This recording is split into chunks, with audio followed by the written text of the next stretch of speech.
दोस्तों नमस्कार। 4 PM गुजरात पर आप सभी का बहुत बहुत स्वागत है।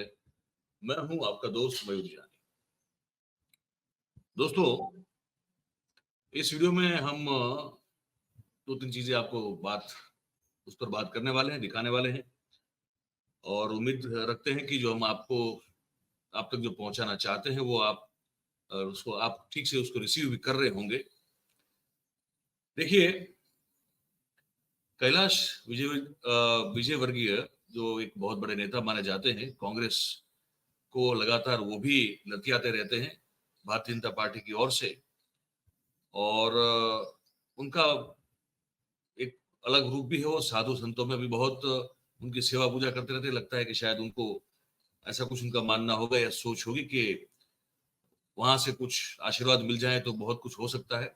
हालांकि राष्ट्रीय स्तर के वो बड़े नेता माने जाते हैं भाजपा के, लेकिन उनको भी चुनाव में उतार दिया गया, जो सुन के उनको लगा कि हमारे पांव से जमीन खिसक गई। कहा कि हम तो सोच के रखे थे कि हम तो हवाई जहाज में उड़ के, हेलीकॉप्टर में उड़ के 5 सवाएं करेंगे और 3 सवाएं जो है वो बाय रोड कर लेंगे और बस भाषण दे के चले जाएंगे। कहाँ जाएंगे हम हाथ जोड़ते जोड़ते लोगों से वोट की भीख मांगने के लिए। अब तो हम बड़े नेता हो गए। ये आपने सुना होगा, हमने आपको दिखाया भी था और भी आपने अलग अलग जगह पे देखा होगा। वो नेताजी का अभी एक फ्रेश विजुअल जो आया है, दृश्य आया है, वो मैं आपको दिखा रहा हूं।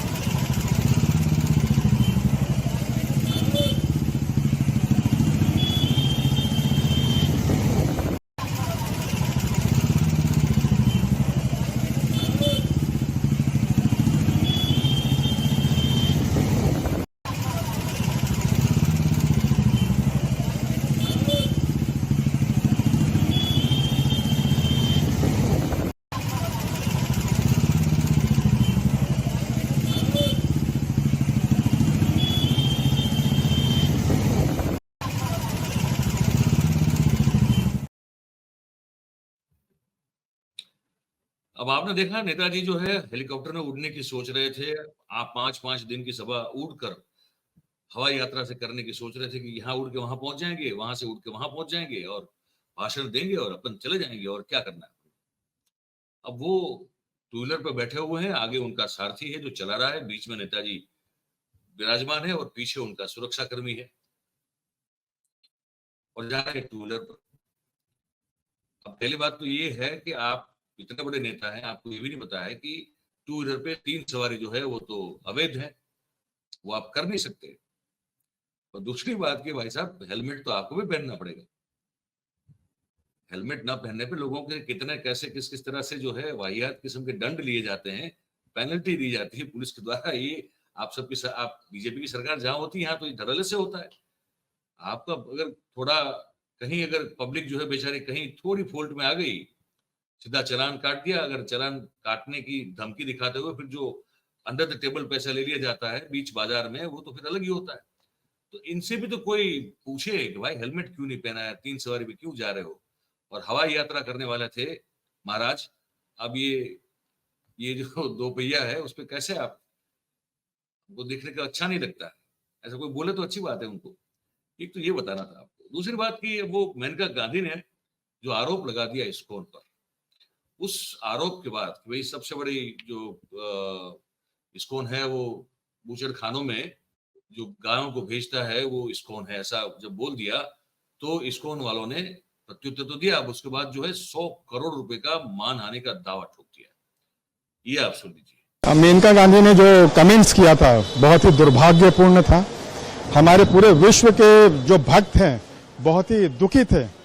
आज हम लोग उनके खिलाफ 100 करोड़ रुपए का मानहानि का हम लोग लीगल एक्शन लेने जा रहे हैं। आज उनको हमने नोटिस ऑलरेडी भेज दिया है और वी विल मेक श्योर, हम इसका पूरा करेंगे कि किस तरह एक पार्लियामेंटेरियन एमपी जो मेंबर ऑफ पार्लियामेंट, एक समय वो कैबिनेट मंत्री भी रह चुकी हैं, वो किस तरह से इतने बड़े सोसाइटी के विरुद्ध बिना किसी तथ्य के, बिना किसी प्रमाण के इस तरह का झूठ बोल सकती हैं। वो कह रही हैं कि वो हमारे अनंतपुर गौशाला में गई थी, लेकिन वहाँ के भक्त वो लोग अभी हमने उनसे बात की, उन्होंने कभी उनको याद नहीं है कि वो कब आई थी। तो इस तरह अपने घर में बैठकर इस तरह का बेतुका बयान देना कि इस्कॉन अपनी सारी गायों को, कसाईयों को बेच रहा है, ये बहुत ही दुर्भाग्यपूर्ण है।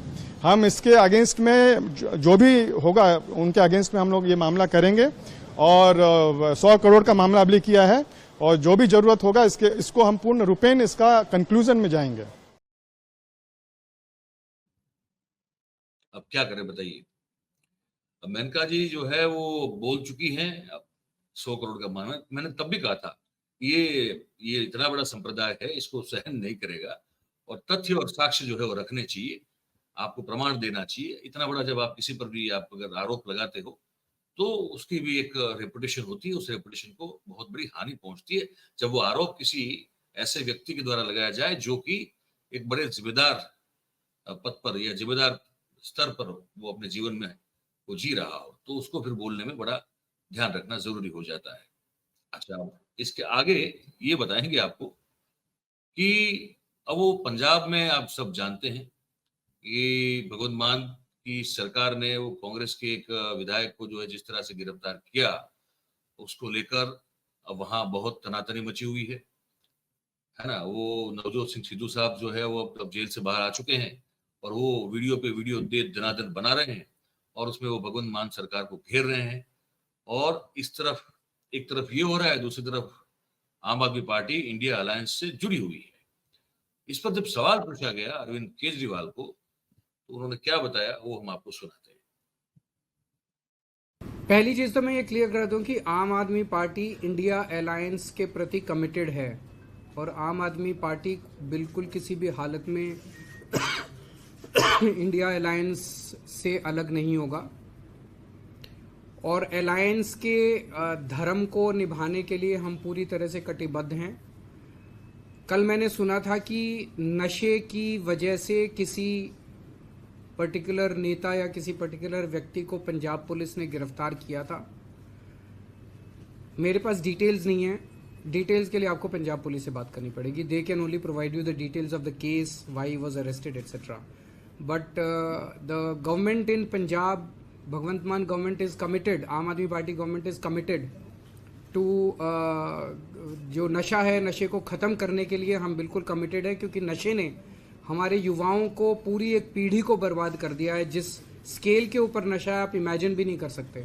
तो उसके खिलाफ एक जो जंग छिड़ी हुई है, उस जंग में फिर कोई कितना भी बड़ा आदमी हो, कितना भी छोटा आदमी हो, उसे फिर बख्शा नहीं जाएगा। लेकिन मैं किसी भी इंडिविजुअल केस और किसी भी इंडिविजुअल के ऊपर टिप्पणी नहीं करना चाहूँगा, बिकॉज डिटेल्स मेरे पास नहीं है। डिटेल्स के लिए आपको पंजाब पुलिस से बात करनी पड़ेगी। इस पर जो है उन्होंने अपनी स्पष्टता एक दे दी है।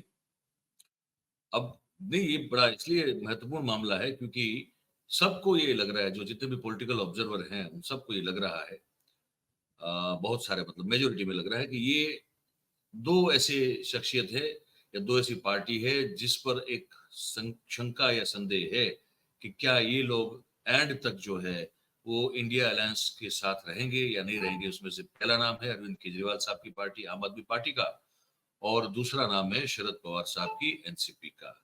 ये दो ऐसे दल हैं जिसको बहुत शंका की नजर से जो राजनीतिक विश्लेषक हैं, जो निरीक्षक हैं, वो देख रहे हैं। खैर अभी तो केजरीवाल साहब ने कहा कि किसी भी हालत में वो इंडिया गठबंधन से अलग नहीं होने वाले हैं, लेकिन अब देखिए समय के गर्भ में, काल के गर्भ में क्या छुपा हुआ है होता है वो तो काल ही जानता है या महाकाल जानता है, और तो कोई जान नहीं सकता। तो ये बताना था। अब आप हमको बताइएगा कि आपने जो ये खबरें देखी इस पर आप क्या सोचते हैं। हवाई यात्रा का ख्वाब देखने वाले विजय वर्गीय साहब जिस तरह से गलियों में 3 सवारी में बीच में फंसे हुए टू व्हीलर पर घूम रहे हैं, वोट की भीख मांग रहे हैं, वो देखकर आपको कैसा लगा। और फिर हमको ये बताइएगा कि जो इस्कॉन ने दावा ठोक दिया है मनका गांधी पर, उसको आप किस तरह से देखते हैं। और केजरीवाल साहब का ये जो बयान है, उस बयान को आप किस नजर से आप इसको उसका आकलन करते हैं, ये हमको जरूर बताइएगा लिख के कमेंट बॉक्स में। और जैसे हम हमेशा कहते हैं कार्यक्रम के अंत में कि कमेंट तो कीजिए, बिल्कुल से जरूर से कीजिए, लेकिन साथ में अगर आपको बात हमारी सही लग रही हो, पसंद आ रही हो, तो फिर इस वीडियो को आप लाइक करें, इसकी लिंक को आप शेयर करें और हमारा जो चैनल है उसको आप सब्सक्राइब करें और अपने आसपास के लोगों से करवाएं। बहुत बहुत धन्यवाद इस कार्यक्रम में हमारे साथ जुड़ने के लिए। Thank you very much. नमस्कार।